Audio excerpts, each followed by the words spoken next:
भाई साहब, साथ ही साथ एक और क्लिप वायरल हो रही, काफी देखा जा रहा है। कुछ एक्टिविस्ट ने भी उस पर आवाज उठाई कि जितेंद्र आवाड ने कंपैरिजन किया है कि जब मोहम्मद सल्लल्लाहु अलैहि वसल्लम को गाली दी जाती है, समथिंग ऐसा कुछ स्टेटमेंट उन्होंने दिया था। तो इसके बारे में आप क्या कहेंगे? देखिए, सरासर गलत था। कहीं ना कहीं जो लोग की नाराजगी है उससे आप माफी मांग ले, वो बेहतर है। और पॉलिटिकल स्टेज पे जब इस्लामिक कुछ स्पीच दी जाएगी, आपको क्या लगता है कहाँ तक ये सही है?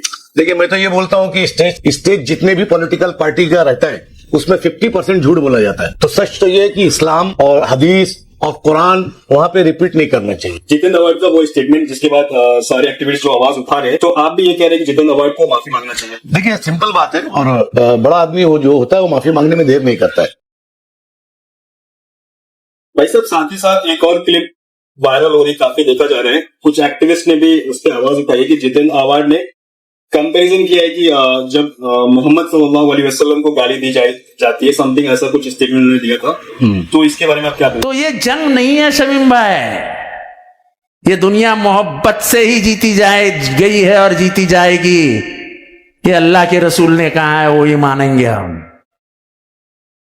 और गाली तो आप सल्लल्लाहु अलैहि वसल्लम को भी दी गई है, उसमें क्या है? और इसलिए ये शहर को प्यार से जीता है जितेंद्र आवाड ने, नफरत से नहीं। देखिए, सरासर गलत था। आवाड साहब को कुछ समझ में नहीं आया, वो ज्यादा बोल गए। उनको उनकी कंपैरिटी जो है उनके लेवल के पॉलिटिकल लोगों से होना चाहिए।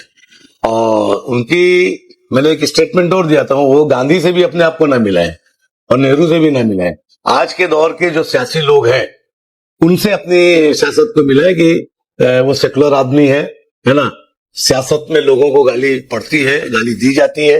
ये एक पार्ट है राजनीति का कि लोग खुश होते हैं तो कंधे पे बिठाते हैं, और थोड़ा जब नाराज होते हैं तो थोड़ा गाली मिलती है, कभी कभी पत्थर भी चल जाता है।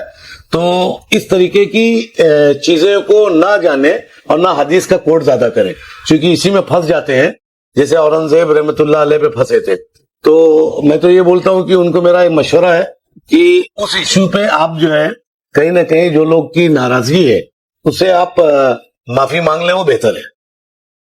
और पॉलिटिकल स्टेज पे जब इस्लामिक कुछ स्पीच दी जा रही, आपको क्या लगता है कहाँ तक ये सही है? देखिए, मैं तो ये बोलता हूं कि स्टेज जितने भी पॉलिटिकल पार्टी का रहता है उसमें 50% झूठ बोला जाता है। तो सच तो ये है कि इस्लाम और हदीस और कुरान वहां पे रिपीट नहीं करना चाहिए। अच्छी बातों को अच्छी बातों से जवाब देना चाहिए। हमारे यहाँ दुनियावी संस्कार भी बहुत है ना। तो उसको हदीस से, उससे कुरान से ज्यादा कंपैरिटी नहीं करना चाहिए। एक चीज अगर कोई आलिम है और बड़ा अमल है तो वो बात करे तो समझ में आता है। बाकी दुनियावी स्टेज पे जाके इस तरीके की बातों को नहीं करना चाहिए। उसके लिए दीन का स्टेज है, हमारा मेंबर है, और तमाम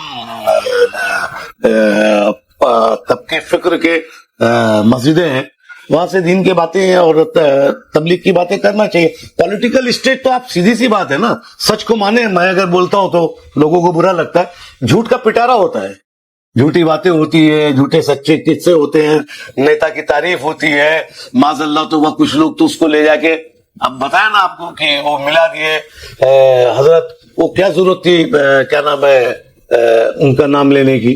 अरे भाई, एक दुनियावी है आदमी है, दुनियावी है आदमी के हिसाब से दुनियावी बात कर दो, खत्म हो जाती बात। उसमें भी आपका रिस्पेक्ट बना रहेगा कि ठीक है, आपने अगर आपको बुलाएगा तो आपने ठीक ठाक बात किया।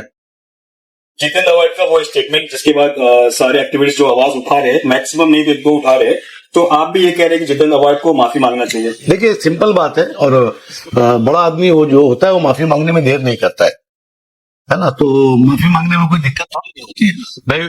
वो देखिए, वो कोई मुस्लिम स्कॉलर तो थे नहीं, वो तो वो सुनते थे, उन्होंने वो बोल गए ना, तो गलत बोल गए, तो उसके लिए माफी मांगने में जाता क्या? Thank you.